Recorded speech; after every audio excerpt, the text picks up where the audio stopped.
Hello दोस्तों, आपका अपने यूट्यूब चैनल मैथ बैच 21 पर हार्दिक स्वागत है। मैं राजवीर सिंह। आज फिर मैं आप लोगों के लिए प्रॉफिट एंड लॉस के ही बहुत ही महत्वपूर्ण क्वेश्चन लेकर आया हूँ।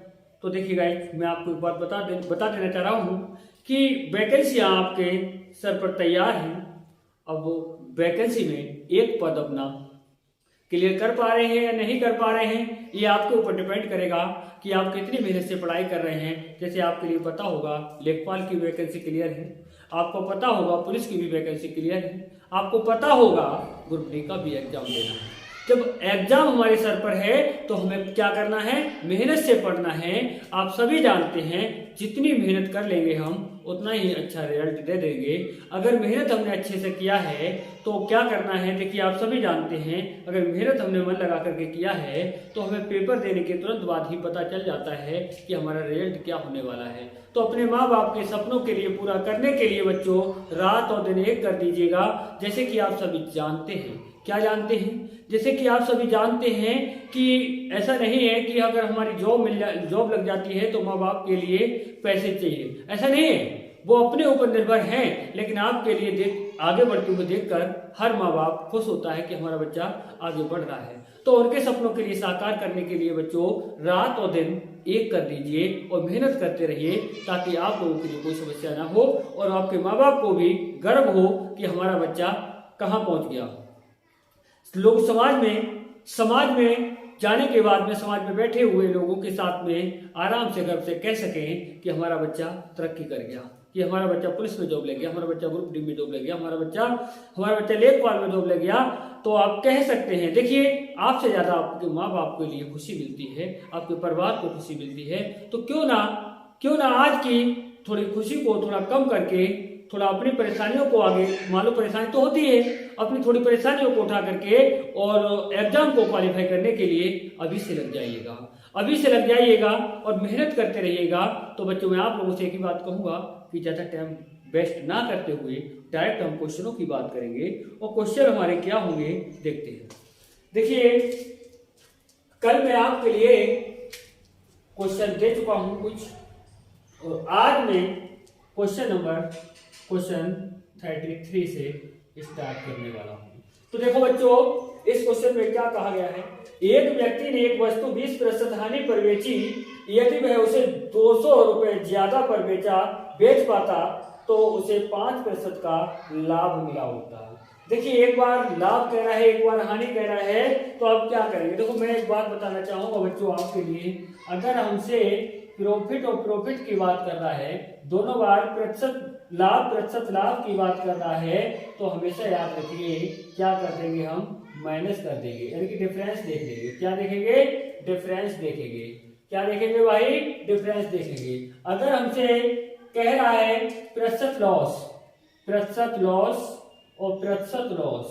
दोनों बार हानि की बात कर रहा है, तब भी हम क्या देखेंगे, डिफरेंस देखेंगे। अगर बच्चों हमसे कह रहा है एक बार हमसे प्रतिशत लॉस कह रहा है और एक बार प्रतिशत लाभ कह रहा है, यानी कि प्रॉफिट कह रहा है, तो हमेशा याद रखेंगे बच्चों प्लस कर देते हैं। क्या कर देते हैं, प्लस कर देते हैं। इस बात को अच्छे तरह से समझ लीजिएगा, ताकि ये जो क्वेश्चन है इस टाइप के, वो क्वेश्चन आप सेकंडों में कर पाए। तो देखो बच्चों, क्या करना है हमारे लिए, ये बात आप लोग आराम से समझ ही गए होंगे। अब हम बात करेंगे डायरेक्ट क्वेश्चन की। तो क्वेश्चन में क्या कहा गया है, एक व्यक्ति ने एक वस्तु 20% हानि पर बेची, यानी कि लॉस की बात कर रहा है, कितने 20% हानि पर बेची। यदि वह उसे 200 रुपए ज्यादा पर बेच पाता तो उसे 5% लाभ मिला होता। तो बच्चों क्या होता, लाभ, यानी प्रॉफिट की बात कर रहा है, प्रॉफिट कितना होता, 5% लाभ मिला होता। तो मैंने क्या कहा, एक बार लाभ या हानि की बात कर रहा है या हानि या लाभ की बात कर रहा है, ये कंपलसरी नहीं है पहले लॉस कह रहा है या बाद में प्रॉफिट कह रहा है। अरे पहले प्रॉफिट भी कह सकता है, बाद में लॉस भी कह सकता है। तो मैंने क्या कहा, इन दोनों के लिए आप जोड़ लेंगे। जब दो तरह की बात हो रही होगी तो आप क्या करेंगे, ऐड कर लेंगे, यानी कितना हो गया 25%। और 25% के बराबर क्या है, जो भी अधिक कह रहा है या कम कह रहा है। अब क्या कह रहा है, 200 रुपए ज्यादा, तो बराबर में रखेंगे 200। देखो 25 एकड़ 25 यानी 1% बराबर 25 अट्ठी कितना हो गया 200 हो जाता है। 1% बराबर कितना हो गया 8 हो जाता है। और टोटल दो इसमें पूछा क्या है, चलो सर उस वस्तु का लागत मूल्य कितना है। लागत मूल्य का मतलब होता है बच्चों यानी कि जो क्रय मूल्य की बात करो यानी कि खरीदा हुआ बात एक ही है, या लागत लगा करके उसका निर्माण किया है यानी कि 100%। क्योंकि आप बच्चों जानते हैं टोटल कितना होता है 100%। 1% बराबर 8 है, 100% बराबर कितना होगा 800 होगा बच्चों। बस यही हमारा उत्तर हो जाता है, यानी कि ऑप्शन नंबर हमारा ऑप्शन नंबर दूसरा हमारा सही हो जाता है, यानी कि 800 रुपए लागत मूल्य रहा होगा। अब आइए बच्चों बात करेंगे हम नेक्स्ट क्वेश्चन की, और नेक्स्ट क्वेश्चन कौन सा होगा हमारा 34। नेक्स्ट क्वेश्चन कौन सा होगा बच्चों 34 होगा। इसमें क्या कह रहा है, एक दुकानदार ने एक टीवी 2000 रुपए में और एक रेडियो 750 रुपए में खरीदा। वह टीवी 20% के लाभ पर और रेडियो 5% की हानि पर बेचता है। बेटा बेचने का काम करेगा तभी लाभ हानि होगी। तो देखिए सबसे पहले हम बात कर लेते हैं क्रय मूल्य की। तो देखिए 2000 रुपए में, कितने रुपए में 2000 रुपए में टीवी खरीदी है, 2000 रुपए में टीवी खरीदी है, 750 रुपए में रेडियो। यानी कि आप ही बताइए अगर आप मार्केट गए हो, मार्केट में जाने के बाद में 2000 रुपए की टीवी खरीद लिया आपने, 750 रुपए का आपने क्या खरीद लिया रेडियो खरीद लिया। अगर ऐसा आप कर रहे हैं और आपसे पूछा जाए कि आप मार्केट से कितनी खरीदारी करके आए हैं तो क्या बताएंगे 2000 + 750 रुपए बताएंगे, ठीक है ना। तो उसके बाद में देखिए बच्चों क्या करेंगे आप, तो देखिए बच्चों क्या है यहाँ पर 2000 रुपए में टीवी खरीदी है, 750 रुपए में रेडियो खरीदा गया है। अब ये क्रय मूल्य कितना होगा इनको ऐड कर दीजिए। देखो 000 होता है, 505 होता है, 707 होता है और 2 ये 2750 रुपए में रेडियो और टीवी खरीदी गई। अब देखो विक्रय मूल्य की बात कर लेते हैं एसपी की। तो यहाँ पर क्या कहा गया है यहाँ पर कहा गया है टीवी 20% के लाभ पर। तो टीवी का मूल्य कितना था 2000 रुपए था बच्चों। अब यहाँ पर 20% का लाभ मतलब 120 बटे कितना 100 हो जाएगा। अब यहाँ पर कहा गया है कि रेडियो, अब दोनों जोड़े जाएंगे ना, दोनों को रेडियो, ये तो हो गया टीवी का, रेडियो कितना 750 रुपए में, 750 रुपए में। और यहाँ पर क्या हो रहा है 5% की हानि पर, इसे 5% की हानि पर, तो इसका मतलब 95, 5 कम कर दो 95 बटे कितना 100 पर। अब देखिए यहाँ पर क्या करना है, देखो 0 से 0, 0 से 0 कट हो जाता है। अब बच्चों यहाँ पर क्या है 0 से 0 कट हो गया और 5 दूनी 10 होता है और 5 एकड़ 5 होता है, 2 बचा 25, 25 होता है। यहाँ पर बेटा देखो 12 की गुणा कर दो, यहाँ पर 12 दूनी 24 यानी कि 2400 रुपए हो जाता है टीवी का। और देखो इसका कितना होता है, तो देखिए यहाँ पर आपको करना क्या है, यहाँ पर गुणा करना है। तो देखिए आप यहाँ पर कर सकते हैं 15 से गुणा, यानी 15 पंजे कितना होता है 15 पंजे 75 होता है। हासिल कितना लगता है, हासिल लगता है 7, 15 में 135 होता है, 135 और 7 कितना होता है 142 होता है। और बटे कितना है हमारा 2 है, 2 से भाग दे दीजिए, 2 सत्ते 14 होता है और 2 एकड़ 2, 2 दूनी 4 और 2 पंजे 10 हो जाता है। बच्चों इसके लिए आप जोड़ेंगे तो कितना आ जाएगा, देखो दशमलव यहाँ है, दशमलव बाद यहाँ एक अंक है तो यहाँ पर दशमलव लगाइए 0 बना दीजिए, तो दशमलव के बाद वाले अंक को जोड़ लो, 0.5 कितना होगा 5 हो जाएगा। देखो 2 और 0 2 हो गया और बेटा 1 0 1 हो गया, 7 और 4 कितना होता है 11 होता है और बेटा यहाँ कितना 2 और 1 3 हो गया, यानी कि 3000 कितना हो जाता है, यहाँ देख लीजिए 1 सेकेंड 2400 रुपए तो ये है। और इसका क्या किया आपने, अच्छा हाँ सही तो किया है हमने, यानी इसके लिए जोड़ लेंगे, यानी कि कितना हो जाएगा इसका जोड़ भी बताया था आपके लिए बच्चों। इसका जोड़ कितना होगा, इसका जोड़ हो जाएगा 3112 रुपए 50 पैसे, 3112 रुपए 50 पैसे हो जाएगा इसका। अब देखिए 2750 रुपए में हमने खरीदा है दोनों वस्तुओं के लिए और इनको 3112 रुपए 50 पैसे में बेचा है। तो यहाँ पर लाभ पूछा गया है, लाभ कितना हुआ, तो बेटा इनका डिफरेंस निकाल लो। इनका क्या निकालोगे? डिफरेंस। अच्छा आपको 2750 में कोई वस्तु खरीदी गई है और 3112.50 में बेची गई, तो यहाँ पर क्या हुआ? लाभ हुआ। तो यहाँ पर क्या करेंगे आप? लाभ लिखेंगे, प्रॉफिट, यानी क्या हुआ हमारे लिए? प्रॉफिट हुआ। इसमें ये विक्रय मूल्य में से क्रय मूल्य को घटा देंगे, हमारा लाभ निकल आएगा। तो देखिए कितना है, देखो यहाँ 0.00 लगा लीजिए, 0 में से 0 जाएगा 0 बचेगा, 5 में 0 जाएगा 5 बचेगा, 2 के बाद दशमलव लगा दीजिएगा। अब देखो यहाँ 2 में से 0 जाएगा, कितना बचेगा? 2 बचेगा। यहाँ 1 में से 5 घटा सकते हो ना, तो यहाँ 11, 11 में से 5 जाएगा, कितना बचेगा? 6 बचेगा। यहाँ रहेगा 0, यहाँ से जाएगा 10, 10 में से 7 जाएगा, कितना बचेगा? 10 में से 7 जाएगा 3 बचेगा। यानी कि 362 रुपए 50 पैसे का, यानी इतने रुपए का हमारे लिए क्या हुआ? प्रॉफिट हुआ। और यही हमसे पूछा गया है कितना लाभ या हानि होगी। तो कुल पर हमें कितना लाभ हुआ? 362 रुपए 50 पैसे, यानी कि ऑप्शन नंबर दूसरा आपका सही हो जाएगा। तो बच्चों आप स्क्रीनशॉट लेना चाहें तो आप आराम से स्क्रीनशॉट भी ले सकते हैं। और हम बात करेंगे अब नेक्स्ट क्वेश्चन की, और नेक्स्ट क्वेश्चन क्या है हमारा? 35, यानी कि 35 नंबर हमारा क्वेश्चन होगा।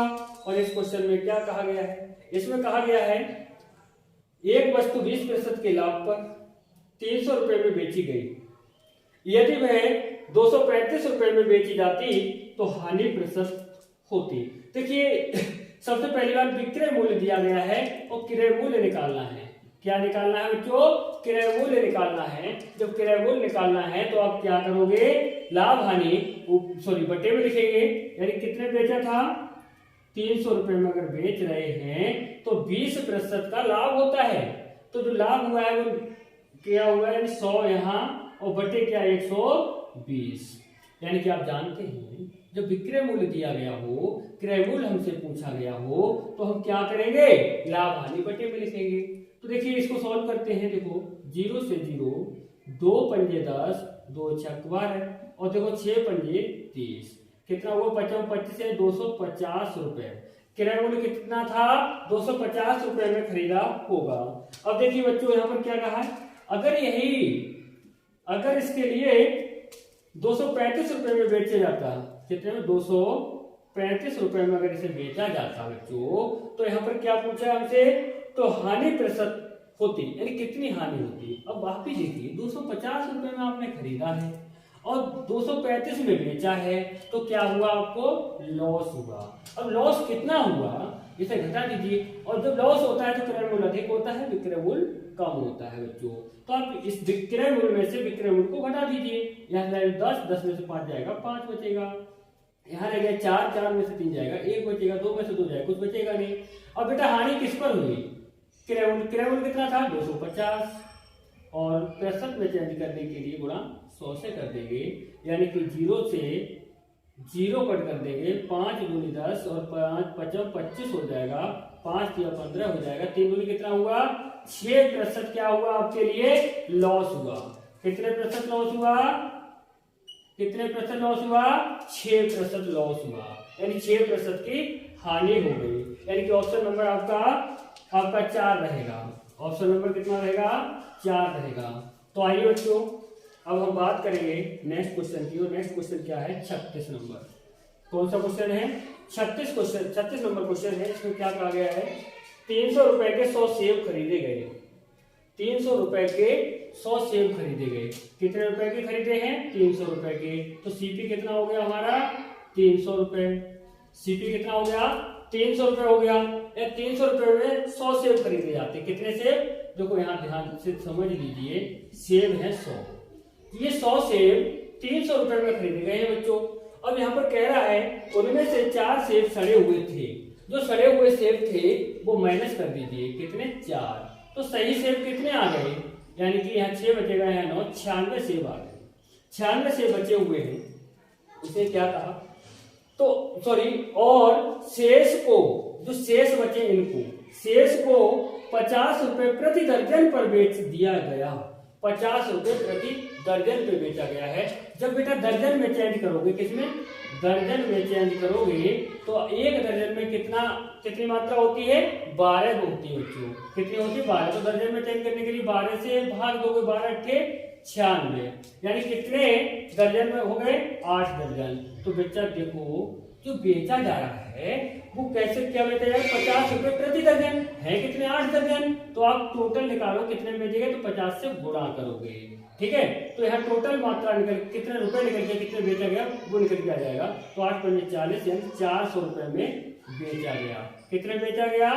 400 रुपए में। अब यहाँ पर पूछा क्या गया है? निवल लाभ कितना है? अब आप ही बताइए, 300 में खरीदा गया है, 400 में बेचा गया है। 300 में खरीद के 400 बेचा जा रहा है, तो यहाँ क्या हो रहा है? प्रॉफिट हो रहा है। और प्रॉफिट कितने का हो रहा है? 100 रुपए का हो रहा है। कितने का हो रहा है? 100 रुपए का लाभ हो रहा है। तो यानी कि आपका उत्तर हो जाएगा यहाँ पर ऑप्शन नंबर 4 आपका उत्तर हो जाएगा। अब आइए बच्चों बात करेंगे हम अगले क्वेश्चन की। क्वेश्चन नंबर कौन सा होगा? 37 होगा। क्वेश्चन नंबर कौन सा होगा बच्चों? 37 होगा। अब अगले क्वेश्चन में हमसे क्या कहा गया है? अगले क्वेश्चन में कहा गया है एक दुकानदार किसी वस्तु के 10 नग 8 रुपए में खरीदता है। तो बच्चों देखो इस टाइप का कभी भी क्वेश्चन अगर आपके सामने आता है तो हमेशा याद रखिए क्या करना होता है। इसमें करना होता है पहले लिखना होगा आपके लिए मात्रा। बहुत ही शानदार ट्रिक है, बहुत ही शानदार आप इसका तरीका है। तो वो पहले लिखेंगे मात्रा, फिर लिखेंगे आप रुपए। तो कितनी मात्रा है? पहले 10 नग है। नग कितने हैं? 10। कितने रुपए में? 8 रुपए में। फिर आपसे कहा गया है और 8 नगों को 10 रुपए में बेचा जाता है। अब कितने नग हैं? 8। मात्रा कितनी है? 8। कितने में बेचा जा रहा है? 10 रुपए में। तो देखिए यहाँ से क्या करेंगे आप, इसकी गुणा इधर कर देंगे। 2 कितना होगा? 64। इसकी गुणा इधर कर देंगे, कितना हो जाएगा? 10 दाएं 100। तो हमेशा याद रखिए ये आपका सीपी निकल के आएगा और ये आपका एसपी निकल के आएगा। तो देखो बच्चों अगर 64 रुपए में आप खरीद रहे हैं, 100 रुपए में आप बेच रहे हैं, तो आपको क्या हो रहा है? लाभ हो रहा है। तो प्रतिशत लाभ बराबर, लाभ कितना हो रहा है बच्चों? 64 रुपए थे 100 हो गए, 36 रुपए बढ़ गए। 36 रुपए का लाभ हो रहा है। किस पर हो रहा है? 64 पर हो रहा है। गुणा कितना?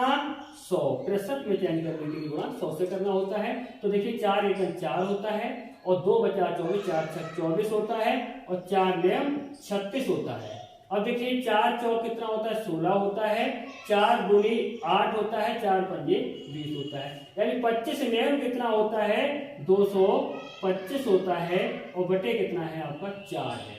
4 से भाग देंगे कितना है? 4 पंजे 20 होता है। 4 पंजे 20, 2 बचा 25, 4 छक 24, 1 बचा दशमलव लगाएंगे 0 बढ़ाएंगे 10 हो जाएगा। 4 दूनी 8, 2 बचा 0 बढ़ाएंगे 20, 4 पंजे 20 हो जाता है। यानी कि प्रतिशत लाभ हो जाता है हमारे लिए 56.25% का। तो बच्चों आशा करता हूं कि बड़े आराम से और बहुत ही अच्छी तरीके से आपके समझ में आया होगा और इसका स्क्रीनशॉट भी ले सकते हैं।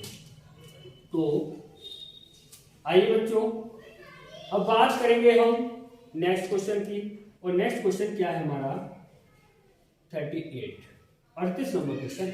और इस क्वेश्चन में कहा गया है सलीम को 5750 रुपए मूल्य की सब्जियों को भारी वर्षा के कारण 4500 रुपए में बेचना पड़ा। उसकी हानि की प्रतिशतता कितनी थी? तो बच्चों देखिए कितने की? 5700 रुपए की मूल्य की सब्जियों, हमारे 5750 रुपए में खरीदा गया है। सब्जियों के लिए 5750 रुपए मूल्य की बात कर रहा है ना, तो इतने में खरीदा गया है। और बेचा कितने में गया है बच्चों? इसके लिए 4500 रुपए में, 4500 रुपए में बेचा गया है। उसकी हानि की प्रतिशतता क्या है? तो देखो आप सभी जानते हैं यहाँ पर हानि हो रही है। क्या हो रहा है? लॉस हो रहा है। कितना हो रहा है लॉस? ये देखिए जिससे देखो जब लॉस होता है बच्चों तो क्रय मूल्य हमेशा अधिक होता है, विक्रय मूल्य कम होता है। यानी कि हानि में क्रय मूल्य अधिक होगा, विक्रय मूल्य कम होगा। तो देखिए 0 में से 0 जाएगा 0 बचेगा, 5 में 0 जाएगा 5 बचेगा और यहाँ 7 में से 5 जाएगा 1 बचेगा, 7 में से 5 जाएगा 2 बचेगा, 7 में से 5 जाएगा कितना बचेगा? 2 बचेगा और 5 में से 4 जाएगा 1 बचेगा। यानी 1250 रुपए की हानि हो गई। और हानि हुई किस पर? 5,750 रुपए पर हुई। प्रतिशत में चयन करने के लिए गुणा कर देंगे, यानी कि प्रतिशत लॉस निकालने। अब देखिए यहाँ पर करना क्या है, कैलकुलेशन करना है। अब देखिए कैलकुलेशन कैसे करेंगे, देखो 0 से 0 कट हो जाता है। अब देखिए क्या है, 25 दूनी 50 होता है, 57 है, 50 कट गया, 7 50 75 25 यहाँ 75 होता है, 25 पंजे 125 होता है, यहाँ 50 आ गया। इनकी गुणा करेंगे तो कितना हो जाएगा बच्चों, 500 हो जाएगा। कितना हो जाएगा, 500 हो जाएगा। और 500 के लिए 23 से भाग देना है। तो भाग करना तो आप जानते होंगे, आप इस तरह से भी कर सकते हो। 23 से किसको भाग देना है, 500 को भाग देना है। तो बच्चों आराम से भाग दे सकते हैं, चाहे आप यहाँ पर लिख सकते हैं। देखिए समझिए, किसे 23 से भाग देना है 500 के लिए। तो देखो 23 दूनी कितना हुआ, 46 हो जाएगा। बच्चों यहाँ पर कितना बचेगा, यहाँ पे 10, 10 में 6 जाएगा, 4 बचेगा, यहाँ रहेगा 4, 4 में 4 जाएगा, कुछ नहीं बचेगा, यहाँ 0 आ गया।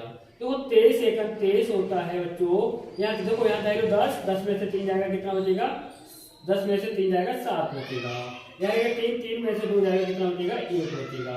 अब देखिए यहाँ पर आपको दशमलव लगाना है, 0 बढ़ाना है, तो 0 यहाँ आ जाएगा। तो बच्चों यहाँ दशमलव लगाया तो दशमलव यहाँ भी लगेगा। तो देखिए देखिए यहाँ पर कितना चला जाएगा, यहाँ पर 2 सत्ते 14 और 2 अठे 16, नहीं 2 सत्ते जाएगा, सत्ते जाएगा। तो ऑप्शन में आप देख सकते हैं 0.7 कहाँ दिख रहा है, 21 दशमलव। तो आपको पहला ही ऑप्शन दिख रहा होगा 21.74%। कितना लॉस हुआ, 21.74% हमारे लिए क्या हुआ, यहाँ पर हानि होती है। तो देखो बच्चों, अब क्या करना है हमारे लिए, अब अगले क्वेश्चन की हमें बात करनी है। और अगला क्वेश्चन क्या आता है, 39 होता है, यानी कि 39 नंबर क्वेश्चन होता है। इसमें क्या कहा है, श्रीबाई में, किसने, श्रीबाई मतलब किसी का भी नाम हो सकता है। श्रीबाई ने एक फ्लैट 9,25,000 रुपए में खरीदा, यानी कि सीपी कितना है, 9,25,000 में खरीदा। उसके बाद में कहा है, और उसके नवीकरण पर मतलब उसका मतलब कहते हैं घर गृह प्रवेश। तो क्या हुआ, नवीकरण पर 35,000 रुपए खर्च किए। कितने खर्च किए, 35,000। जो खर्च किया है वो यही तो जुड़ जाएगा, यहाँ जुड़ जाएगा। तो ये हो जाएगा आपका 0 0 0 और 5 5 10, हाँ चलिए 2 और 1 3 और 3 कितना 6 और 9 ये, यानी कि 9,60,000 रुपए हो गए। 9,60,000 रुपए हो जाते हैं। तो बेचने की बात की जाती है। उसने फ्लैट 10,80,000 रुपए में बेच दिया। कितने, 10,80,000 रुपए में, 80,000 रुपए में बेच दिया। अब यहाँ पर पूछा गया है उसका लाभ प्रतिशत कितना है। तो देखिए आप सभी जानते हैं, अगर 9,60,000 में खरीदा है, 10,80,000 में बेचा है, तो क्या हुआ, प्रॉफिट हुआ। प्रॉफिट का मतलब होता है विक्रय मूल्य अधिक होता है बच्चों, और क्रय मूल्य कम होता है। तो विक्रय मूल्य में से क्रय मूल्य घटाया जाता है। तो देखो 000 में से 000 जाएगा, 000 ही आएगा। अब यहाँ पर देखिए, यहाँ पर 0 है, 0 में से 0 जाएगा, 0 ही बचेगा। 8 में से 6 जाएगा, कितना बचेगा, 2 बचेगा। यहाँ 9, 10 में से 9 जाएगा, कितना बचेगा, 1, यानी कि 1,20,000 रुपए का लाभ हुआ। 1,20,000 रुपए का लाभ हुआ। तो प्रतिशत लाभ पूछा गया है बच्चों। तो आप क्या करेंगे, क्रय मूल्य बटे में लिखेंगे। जो लाभ हानि होती है वो क्रय मूल्य पर होती है, यानी कि 9,60,000। प्रतिशत में चयन करने के लिए 100 से गुणा करेंगे। देखिए 1 0 2 0, 2 0 से ये 2 0 कट गए, यहाँ 2 0 से ये 2 0 कट गए। देखो 12 अट्ठे 96 होता है बच्चों, और यहाँ 12 एकन 12 हो जाता है, 12 एकन 12 और 2 0। अब क्या करेंगे, 4 दूनी 8 होता है, 4 दूनी 8, 4 पंजे 20 होता है, 25 आ जाता है। अब देख लीजिए फिर 25 के लिए आप 2 से भाग देंगे, तो 2 एकन 2, 2 दूनी 4, 1 बचा, 2 पंजे 10, यानी कि 12.5% लाभ होता है। कितना लाभ होता है बच्चों, 12.5% लाभ होता है। तो आराम से ऐसे क्वेश्चनों के लिए आप बना सकते हैं, कोई नहीं रोक सकता आपके लिए इन क्वेश्चनों को करने से। तो बच्चों जितनी मेहनत करेंगे उतना ही फल मिलेगा, ये बात तो आप अच्छी तरह से जानते हैं। तो वीडियो के लिए शुरू से लेकर लास्ट तक देखते रहें, और लास्ट में भी आपके लिए बहुत ही महत्वपूर्ण क्वेश्चन लेकर आया हूं। देखिए अगला क्वेश्चन क्या है, 40 यानी कि 40 नंबर क्वेश्चन में क्या कहा गया है, एक जूता बेचने वाली कंपनी ने एक दिन में 10,000 रुपए के 50 जोड़ी जूते बेचे, यानी कि सीपी और एसपी की बात हो रही है। यानी कितने रुपए में बेचा, 10,000 रुपए बेचने की बात कर रहा है। 10,000 रुपए में कितने जोड़ी जूते बेचे, 50 जोड़ी जूते बेचे, और प्रत्येक जूते की कीमत 189 रुपए 50 पैसे थी। तो देखिए कितने में, देखो 189 रुपए 50 पैसे थी एक जोड़ी जूते की कीमत। अब देखिए एक जोड़ी जूता, मतलब जूता कितने जोड़ी थे, 50 जोड़ी, तो इनका क्रय मूल्य निकालेंगे, कितने में खरीदा हो, 50 जोड़ी जूतों के लिए एक जोड़ी की कीमत जो है उससे गुणा कर देंगे। 189 रुपए 50 पैसे है बच्चों, इनकी इसमें गुणा कर देंगे तो आपका क्या निकल आएगा, क्रय मूल्य निकल आएगा ना। तो देखिए गुणा करिए, 0 0 डबल 0 हो जाएगा, 5 5 25 हो जाएगा, 5 ने 45 होता है, 45 2 47 हो जाएगा, 5 8 40, 40 और 4 कितना हो जाएगा, 44 हो जाएगा, 5 1 5 और 4 कितना हो जाएगा, 5 और 4 9 हो जाएगा, यानी कि 9,475 रुपए में खरीदा। अब देखिए 2 अंकों के बाद दशमलव है, तो 2 अंकों के बाद दशमलव लगा देंगे आप, यानी कि 9,475 रुपए में खरीदा है और 10,000 रुपए में बेचा गया है। तो यहाँ पर आपको अच्छी तरह से पता चल रहा होगा क्या हो रहा है, यहाँ पर प्रॉफिट हो रहा है बच्चों क्या हो रहा है, यहाँ पर प्रॉफिट हो रहा है। यानी कि हमेशा याद रखिएगा, जब क्रय मूल्य कम होता है, विक्रय मूल्य अधिक होता है, तो बच्चों हमेशा क्या होता है, लाभ होता है। तो उसने हमसे क्या पूछा है, लाभ ही पूछा है। तो देखिए 10,000 में से 9,475 रुपए माइनस कर दीजिए, देखते हैं, यहाँ से 2.5 ले लेंगे तो यहाँ 10 हो जाएगा। तो बेटा 10 में से 5 जाएगा, कितना बचेगा, 5 बचेगा, यहाँ 9 रह गया, 9 में से 7 जाएगा, 2 बचेगा, यहाँ 9 रह गया, 9 में से 4 जाएगा, 5 बचेगा, यहाँ भी 9 है, 9 में से 9 जाएगा, कुछ नहीं बचेगा, यानी 525 रुपए का क्या हुआ बच्चों, लाभ हुआ। यानी प्रॉफिट कितना हुआ, यही पूछा गया है इस क्वेश्चन में कि कितना लाभ हुआ। तो लाभ कितना हुआ बच्चों, हमारा लाभ 525 रुपए हुआ, जो कि हमारे ऑप्शन नंबर 2 में दिया गया है। अच्छी तरह से आपके समझ में आया होगा। और बच्चों कुछ नहीं, आपको मेहनत करना है, बस सिर्फ और सिर्फ क्या करना है, मेहनत करना है। इतिहास हमेशा उन्हीं ने रचा है जिन्होंने मेहनत अच्छे से की है। तो बच्चों मैं आपसे एक ही बात कहना चाहूंगा, जो बच्चे हमारे वीडियो के लिए देख रहे हैं, लाइक कमेंट शेयर करना तो बिल्कुल ही नहीं भूलें, और जो भाई हमारे नए जुड़ रहे हैं वो सब्सक्राइब करके अपना सहयोग यानी कि अपना योगदान दें। और मैं आप लोगों से एक ही बात कहना चाहूँगा कि जल्दी से जल्दी, जितनी जल्दी हो सके आप सक्सेस हो, और ऊपर वाले से ये भी दुआ करूँगा कि आप जितनी जल्दी हो सके और इसी वैकेंसी में आप अपना स्थान ग्रहण कर लें। और सभी लोगों के लिए नमस्कार, जय हिंद, जय भारत।